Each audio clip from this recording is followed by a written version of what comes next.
मैं आपके ही गीता और रामायण से कुछ छोटी छोटी पॉइंट्स आपको दिखाऊंगा और मेरा ओपन चैलेंज है सभी डिस्क्रिमिनेटिव माइंड वाले लोगों को कि अगर मैं गलत बोल रहा हूं तो मेरे एक भी पॉइंट को कोई गलत प्रूव करके दिखा दे। जहां पर ब्राह्मण बैठकर खाना खाएंगे, उस खाने को खाना तो क्या, दलित उस खाने को सूंघ भी नहीं सकते हैं। हालत इतनी बद से बदतर हो गई थी कि दलितों को अपने गले में एक घैला टांग कर चलना पड़ता था जिसमें वो थूक फेंकते थे, क्योंकि वो राह चलते हुए कहीं भी इधर उधर थूक नहीं फेंक सकते थे। उनको अपने कमर पर एक झाड़ू बांध कर चलना पड़ता था, क्योंकि जब वो चलेंगे तो उनके पाँव के जो निशान होंगे वो मिट जाने चाहिए उस झाड़ू से, क्योंकि कभी न कभी उसी रास्ते से ब्राह्मण भी चलेंगे। आपका इलाज करना है तो जाति को मानने वालों के घर में लड़कियों की क्या हालत रहेगी? सब लगता है ठाकुर, जाट, ब्राह्मण, गुर्जर, यादव, ये सब सरनेम लगाते हैं। तो ये पता ही नहीं है कि ये कितने बड़े बंधन का द्योतक है। तुम किसी के अपब्रिंगिंग खराब कर दो, फिर कहो आदमी खराब है, तो आदमी खराब है, तुम खराब हो। अपने ही देश के लोग, अपने ही धर्म के लोग, वो अलग बात है, ये नीचे मान धर्म को राष्ट्र को कैसे आगे बढ़ाते हैं?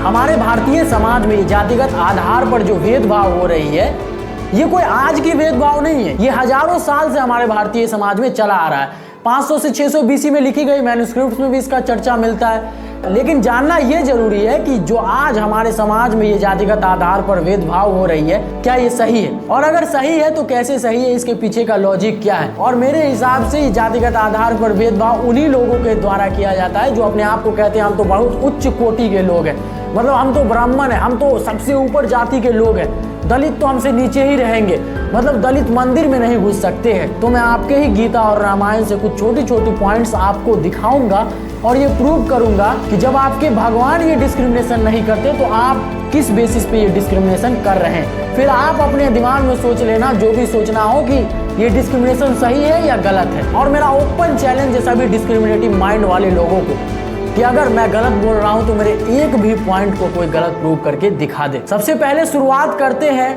इसके हिस्ट्री से। देखिए, जब पहले के समाज में लोगों के पास कोई जाति नहीं थी तो वो अपने कर्मों के आधार पर बटे थे, मतलब उनके कर्मों के आधार पर ही उनकी जाति दे गई। जैसे कोई योद्धा है तो उसे क्षत्रिय कह दिया गया, कोई पंडित है तो उसे ब्राह्मण कह दिया गया, और कोई व्यापारी है तो उसे वैश्य कह दिया गया।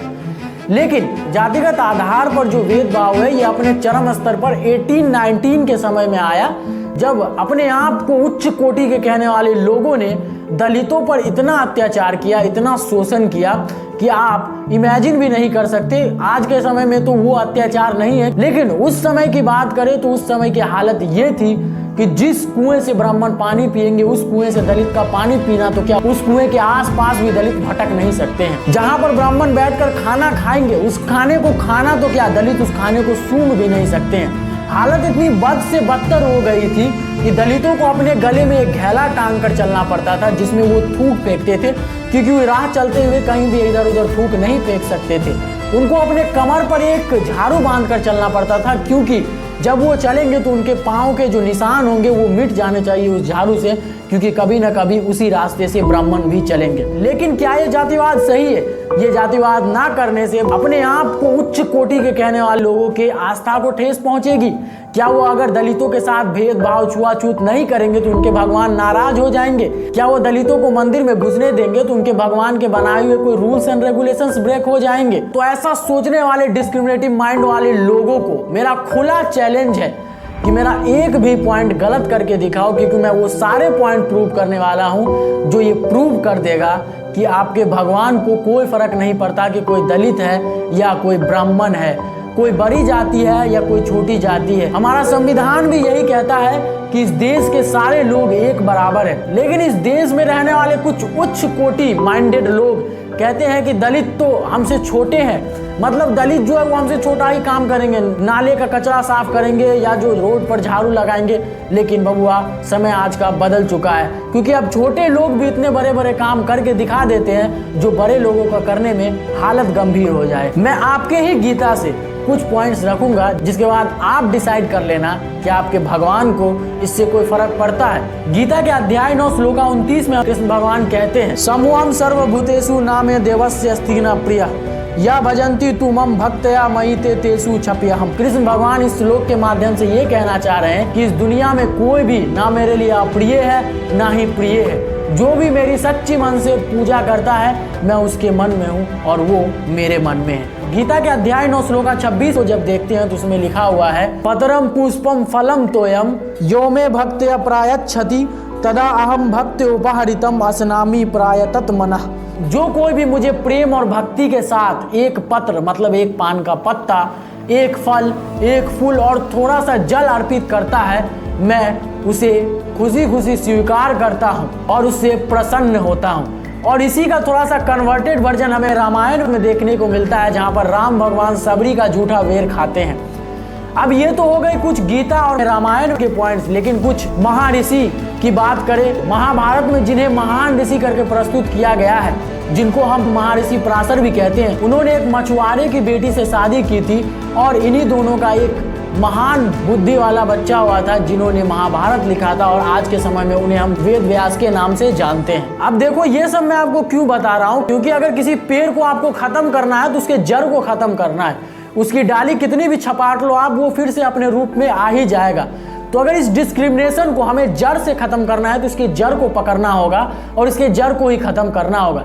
इसीलिए मैंने इसके जड़ को पकड़ा, इसकी हिस्ट्री बताई और जो ये समाज में स्टीरियोटाइप फैला हुआ है कि ये हो जाएगा वो हो जाएगा, मैंने उसी से रिलेटेड कुछ बातें आपको बताई। और इस जातिगत आधार पर भेदभाव को खत्म करने के लिए हमें कुछ और मेजर स्टेप्स लेने होंगे, जिसमें से ये है कि कभी भी पॉलिटिक्स को जाति से दूर ही रखें, क्योंकि अगर ये जाति और पॉलिटिक्स मिल जाए तो ये कोरोना वायरस से कम नहीं है।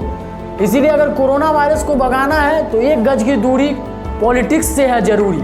अब अगर हम रिजर्वेशन की बात करें तो रिजर्वेशन की शुरुआत सबसे पहले 1882 में हंटर कमीशन से होती है, जिसमें ज्योतिराव फूले और विलियम हंटर लोगों को एक बराबर का अधिकार देने की मांग करते हैं। जिसके बाद ब्रिटिश सरकार भी कुछ ऐसी इनिशिएटिव्स लेती हैं जिससे सभी लोगों को एक बराबर का अधिकार दिया जाए।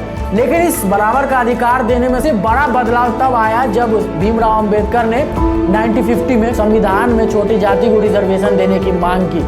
और यही रिजर्वेशन इस देश का सबसे बड़ा मुद्दा आज के वक्त पर बन के रह गया है कि छोटी जाति को रिजर्वेशन दिया जा रहा है और हम बड़ी जाति मारे जा रहे हैं। कई बड़ी जाति के लोगों से ऑन ग्राउंड लेवल पर बात करने के बाद मुझे कुछ ऐसी चीजें पता चली कि उनकी रिजर्वेशन को देखकर क्यों इतनी जलती है। उन्होंने अपना सबसे पहला पॉइंट रखा कि अगर हमारे पूर्वजों ने उन पर अत्याचार किया है, उन पर शोषण किया है, तो इसकी सजा आज के समय में हमें क्यों मिल रही है। हमारा संविधान कहता है कि इक्विलिटी अमंग ऑल सिटीजनशिप, तो यहाँ पर कहाँ गई इक्विलिटी, क्योंकि उन्हें तो रिजर्वेशन देकर ऊपर उठाया जा रहा है, हम लोग तो रिजर्वेशन नहीं मिल रहा है तो हम तो नीचे जा रहे हैं। इसका मैं आंसर आपको एक एग्जांपल से देना चाहूँगा। मान लीजिए आपके घर में 2 बच्चे हैं, जिसमें आप एक हैं और एक आपकी बहन है।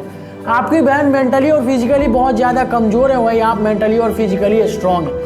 अब आपके पापा क्या करते हैं कि आपकी बहन को प्रोटीन जूस ला कर देते हैं ताकि उनकी फिजिकली ग्रोथ हो पाए, और उनको मेंटली ग्रोथ करने के लिए उनको बादाम खिलाते हैं और कुछ वगैरह वगैरह खिलाते हैं। तो क्या आप अपने पापा से ये मांग करेंगे, क्या आप अपने पापा को ये बोलेंगे कि पापा आप तो उसे प्रोटीन जूस दे रहे हैं, आप तो उसे बादाम खिला रहे हैं, हमें क्यों नहीं खिला रहे हैं, जबकि आपको वो सब कुछ मिल रहा है जो नॉर्मली घर में सारे मेंबर्स खा रहे हैं। बस आपकी छोटी बहन को थोड़ा सा ज़्यादा ट्रीट किया जा रहा है क्योंकि वो मेंटली और फिजिकली वीक है। तो इसी तरह हमारा जो संविधान है पूरे भारत को अपना परिवार मानता है, और इस परिवार में जो वीक लोग हैं उन्हें ऊपर उठाने के लिए थोड़ा सा प्रोटीन जूस दे रहा है, मतलब रिजर्वेशन दे रहा है। और एक कॉमन क्वेश्चन जो सभी ने किया कि आज के समय पर जो ये जात पात छुआछूत वाली जो चीज़ है बहुत ज़्यादा कम हो गई है, तो इस रिजर्वेशन को भी हटा देना चाहिए।